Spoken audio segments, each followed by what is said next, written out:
is Cindy Chappell. I'm a preschool teacher for children with special needs in Douglasville, Georgia. Douglasville is about 20 miles west of Atlanta, straight on I-20. And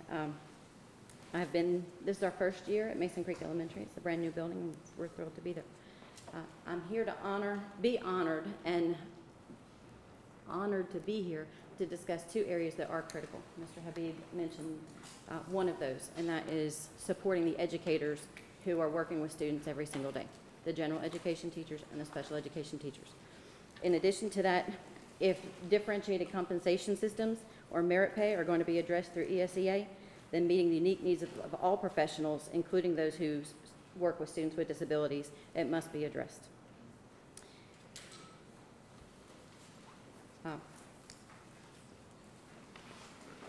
This statement here is absolutely true.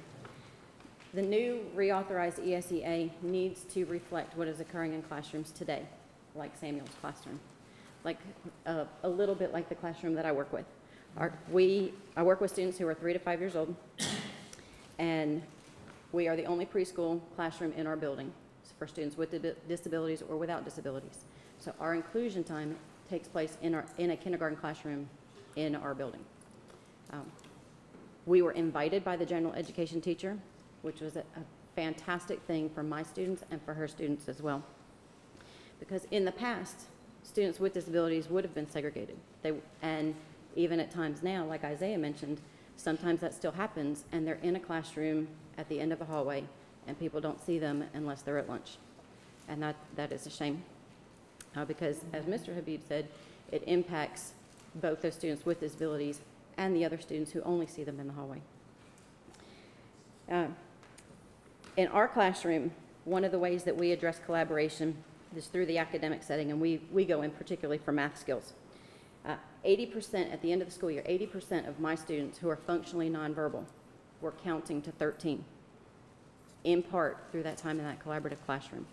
At the end of the school year, all of the staff in our building was asked to reflect on the school year. The inclusive classroom teacher that we work with said, "Calendar time with our special friends, the precious children learning together with caring hearts and bright shining faces was the best part of our school year." She didn't specifically say, my students coming in, that her students are precious students or my students are precious students, because they're all students who are precious, and they all learned both in academic ways and in the social ways that Mr. Habib talked about. When we would walk in the hallway going to or from the cafeteria for lunch, those students would say hello to us. That gave us great opportunities to respond and work on our social greetings as well. It is effective. It is necessary for all students to be in the classrooms together. Through inclusion, every child demonstrates academic and social growth, and as a result, new ESEA must be reinforcing for collaborative practices. In the general education classroom, students with disabilities do receive support from the special education teacher. The general education teacher is typically there to teach the content of the lessons. The special education teacher is typically there to reinforce the content through offering diverse learning strategies so that all students can achieve whether or not they have disabilities or don't have disabilities. So rewriting ESEA to reflect the array of those professionals who contribute to the expertise of students is going to benefit all students. It's not just the special education teacher, it's also the related service personnel, including your speech pathologists, occupational therapists, behavioral consultants. So as it's currently written, ESEA did not consider the diverse needs of the learners, and that leaves us with a system that doesn't reflect the realities in the classroom. Going back to the calendar time I talked about with our classroom, being in there for the first few days, I watched how the lessons were taught, and I was amazed at what was going on in the content. But there were some things that my students needed to be able to help them function with staying in that classroom for that period of time. So we put in a visual support. I broke down the activities that were done during that time, and I created pictures, laminated them, took them to the classroom teacher, and I said, I just thought maybe this would help us. That's all I said. And she put them up in the order of what we go through. 2 days later, she said, "I can't believe it. Now everybody wants them." In addition to that, she incorporated music in her classroom. The songs that we sang, our math counting songs, the students were there as a group sitting on the floor counting. I helped to incorporate movement. So now those children who don't sit quite so well can move, hear the song, learn the song through movement, and now, at the end of the school year, we have students who are counting who weren't counting before. So differentiating the performance for learning, the outcomes of that instruction is what's occurring for student gains. So as it's currently written, the ESEA didn't consider those diverse needs. And so we want to make, oh, I did not. No, that's right. Sorry. But we want it to reflect what is going on in the classroom. And those kinds of activities, what's happening for Samuel, is what's happening in our classes, in most classes, in a good number of classes. And it's making a difference. And ESEA needs to be rewritten to reflect that and support the educators who are doing that. So Ms. O'Brien can have that training that she needs to continue to include all children in her classroom. And as I mentioned, there's various learning styles for students with disability, as well as children with gifted talents and English language learners, and those who are struggling learners who are not identified with specific special needs. It's all important that the teachers, all teachers, general education teachers, special education teachers, have the training to meld their expertise areas to change students and increase academic achievement, social engagement, and behavioral in class and in society. Because when, like Keith mentioned, not everything you do happens in a classroom. You take everything that you get there and you move it everywhere you go. And that's extremely important. And ESEA needs to identify and work with all of those professions and help us to make sure that we have exactly what we need in terms of professional development. So creating those professional development systems is going to address those professional learning and those evidence-based practices. The general ed teachers do know their content. The special education teachers is what helps deliver the content to a learner who may be challenging. The federal government must do more to model that collaboration through personnel preparation and ongoing professional development.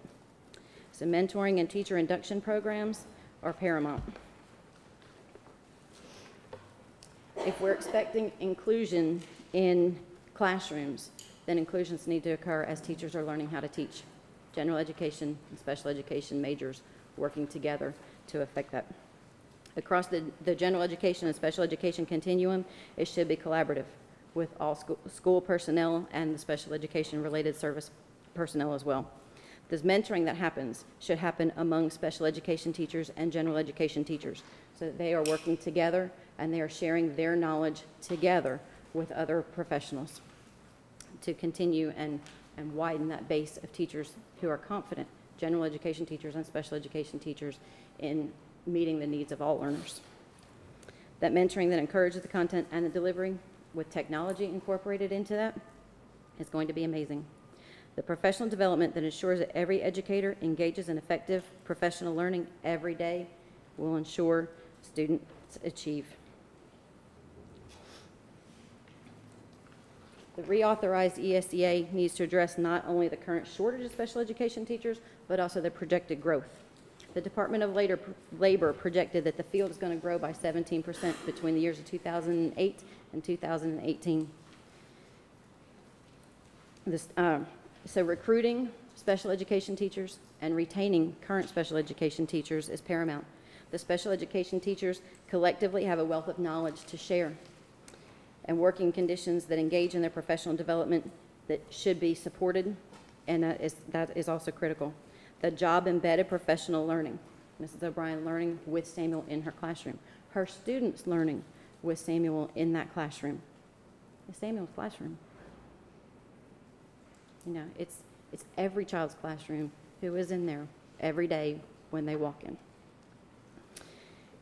So that job-embedded professional learning is student-driven, and that's the key to success. When a student needs something, the teacher should know where to go to get the information. So there's administrative support should be there, and there should be accountability for all. The second area to discuss with you is differentiated compensation systems. The federal government has had an expanded role in merit pay, pay for performance. Currently, there are 36 states who, in some form or fashion, are looking at pay for performance, merit pay, differentiated compensation. And their meaningful evaluations must be included, but what a teacher does, what makes an effective teacher for general education may be different than what makes an effective teacher in special education, and both of those need to be considered. 69% of educators teach subjects or grades that are not assessed by No Child Left Behind requirements. I'm one of them. We don't have a standardized test at the preschool level. So systems need to be put in place for evaluation for myself as well. And the Center for Education Compensation Reform talks about those 69% and making sure that everyone is held accountable and that everyone has a stake and that everyone knows how that's going to look and not based upon one measure, which I think we're moving to next. We are. Students are instructed through various learning strategies. They demonstrate their knowledge in various ways. And when it comes down to it, part of No Child Left Behind is we look at one measure for student success. We look at the academic. No Child Left Behind is not currently looking at the social growth in children, the emotional growth in children, and the behavioral growth in children. So we want to make sure that all the measures for differentiated compensation packages and systems would look at those kinds of things. One example that I have is my students are functionally nonverbal. I have my students beginning to count, beginning to request items verbally that they hadn't requested before. They used to have to use pictures or a voice output device like a Dynabox. At the end of this school year, I had a parent write to me a thank you card, and in it said, "Thank you for allowing us to hear his voice as the world now unfolds for him."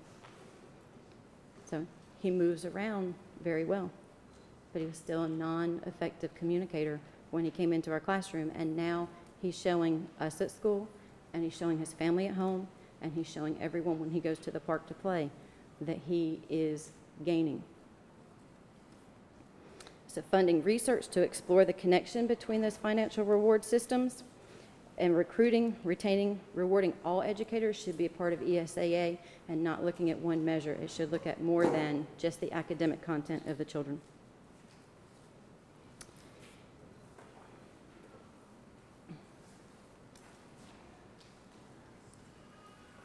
We're back to the one measure. It can't be stressed enough. Right now, adequate yearly progress looks at one measure.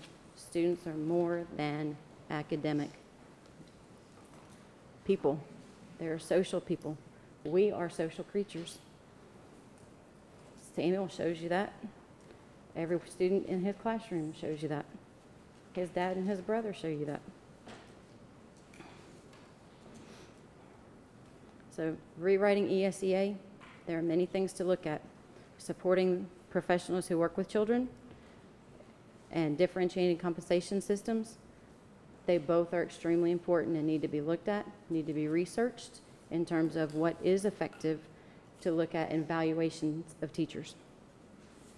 I want to thank you for allowing me the honor of sharing my thoughts regarding those supporting the educators, the professional development, and looking at how to measure professional development and measuring student achievement and how it's impacted by the work of the teachers, all teachers, general education teachers, special education teachers, because we work with all students. And as students are unique, so are the educators.